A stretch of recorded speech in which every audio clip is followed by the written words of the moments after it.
Hello friends, welcome to கிஜெனி அலன்ட்ராஸ் world. இன்றைக்கி நம்மளுடைய சேனலில் ஒரு சூப்பரான மேகி நூடுல்ஸ் வச்சு எப்படி பேல்பூரி செய்கிறது அப்படின்னு சொல்லி பார்க்க போகிறோம். இதோட டேஸ்ட் ரொம்ப ரொம்ப சூப்பராக இருக்கும். இது செய்கிறதுக்கு ரொம்ப குறைவான நேரம் தான் தேவைப்படும், ஆனால் டேஸ்ட் ரொம்ப சூப்பராக இருக்கும். வாங்க எப்படி செய்யுதுன்னு வீடியோக்குள்ளே போய் பார்த்து தெரிஞ்சுக்கலாம். அதுக்கு ஒரு பெரிய வெங்காயம் எடுத்து அதை குட்டி குட்டியாக கட் பண்ணி ஒரு பவுல் எடுத்து வச்சுருக்கேன். மீடியம் சைஸில் ஒரு தக்காளி எடுத்து அதையும் குட்டி குட்டியாக கட் பண்ணி எடுத்து வச்சுருக்கேன். கொஞ்சமாக மல்லியில் எடுத்து அதை க்ளீன் பண்ணி ஒரு பவுல் எடுத்து வச்சுருக்கேன். இது கூடயே கொஞ்சமாக முந்திரி, பாதாம், நிலக்கடலை எடுத்து வச்சுருக்கேன். அந்த நூடுல்ஸ் பாக்கெட் இருக்கும் இல்லையா, அதில் ஒரு பாக்கெட் நூடுல்ஸ் எடுத்து நல்லா உடச்சி இந்த மாதிரி ஒரு பிளேட்டில் எடுத்து வச்சுருக்கேன்.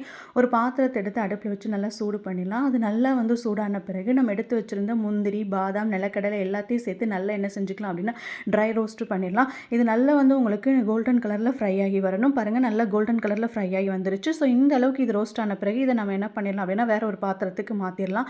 மாற்றிட்டு அதே பாத்திரத்தை அடுப்பில் வச்சுட்டு இது கூட அதுக்கு நான் கொஞ்சமாக பட்டர் சேர்த்துக்கிறேன். பட்டர் சேர்த்துக்கிறதுனாலும் சேர்த்துக்கலாம், நெய் சேர்த்துக்கிறதுனாலும் சேர்த்துக்கலாம், உங்களோட பிரியம். நான் இன்றைக்கி பட்டர் சேர்த்துருக்கேன். பட்டர் எல்லாம் நல்லா மெல்ட் ஆகி வந்த பிறகு பாருங்கள், இப்போ நல்லா மெல்ட் ஆகிடுச்சு.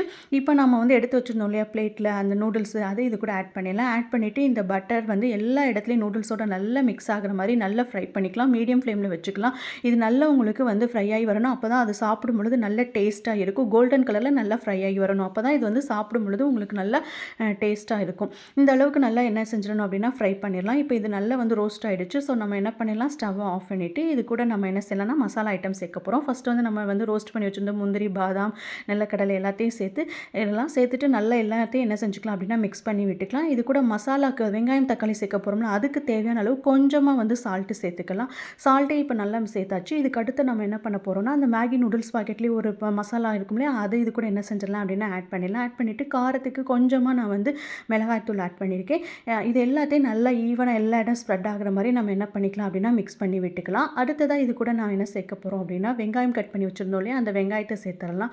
வெங்காயத்துக்கூடையே அடுத்த தக்காளி கட் பண்ணி வச்சுருந்தோம், அந்த தக்காளி எடுத்து இது கூட என்ன செஞ்சிடலாம் அப்படின்னா சேர்த்துடலாம். இது கூட இன்றைக்கி நான் எக்ஸ்ட்ரா சாஸ் சேர்த்துருக்கேன். அதாவது ரெட் சில்லி சாஸும் டொமேட்டோ கெச்சப்பும் இருக்குது. ஸோ ரெண்டையும் நான் என்ன செஞ்சுருக்கேன் அப்படின்னா ஆட் பண்ணிக்கிறேன். உங்கள்கிட்ட என்ன சாஸ் இருக்கோ அதை நீங்கள் ஆட் பண்ணிக்கலாம். ஆட் பண்ணிவிட்டு அடுத்து கூடயே கட் பண்ணி வச்சுருந்த கொத்தமல்லி இலை இருக்கு இல்லையா, அதையும் இது கூட என்ன செஞ்சிடலாம் அப்படின்னா சேர்த்துடலாம். சேர்த்துட்டு எல்லாத்தையும் நல்லா நம்ம என்ன செஞ்சிடலாம் அப்படின்னா மிக்ஸ் பண்ணி விட்டுறலாம்.